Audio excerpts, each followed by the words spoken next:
Staten Island man faces murder charges in Sh00ting of Gambino mob boss, P0lice say. What you need to know to start the day. A 24-year-old Staten Island man who was taken into police custody on Saturday in connection with the fatal shooting of the reputed boss of the Gambino crime family faces murder charges, according to court records and officials. Francesco Colli, in front of his home on Wednesday, shocked residents and longtime observers of the mafia alike, and fueled speculation that New York City was seeing the return of open mob conflict that last erupted decades ago. Several officials, however, said on Saturday that preliminary information suggested that the killing of Mr. Colli, 53, was not related to organized crime.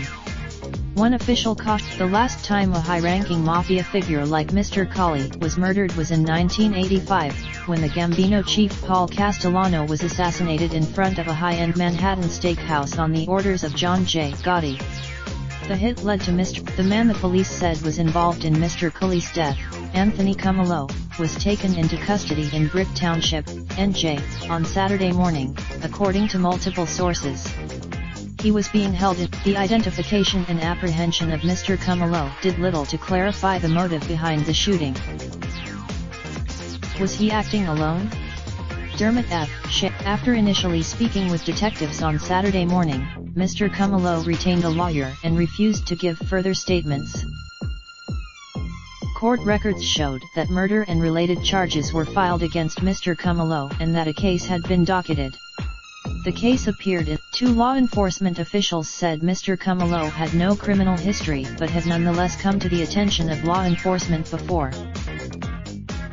Sometime in recent years, his strange behavior in a federal courthouse led the United States Marshal Service to briefly take him into custody and ask the police department's intelligence division to check its records to determine if he had any history of terroristic threats. Neither of the officials. Around 9:17 p.m. on Wednesday, a pickup truck driven by Mr. Cumolo backed into Mr. Colli's parked Cadillac Escalade, damaging it. He then walked up to Mr. Colli and Mr. Cumolo spoke for roughly a minute, in a conversation also recorded by surveillance cameras and reviewed by investigators. The footage showed that Mr. Colli took the license plate and walked back to his car, where he placed it in the rear. At that moment, the truck Mr. Cumolo drove was recovered on Saturday morning in New Jersey. The handgun used to raindrop, drop top smoking, no cooking the hot pot.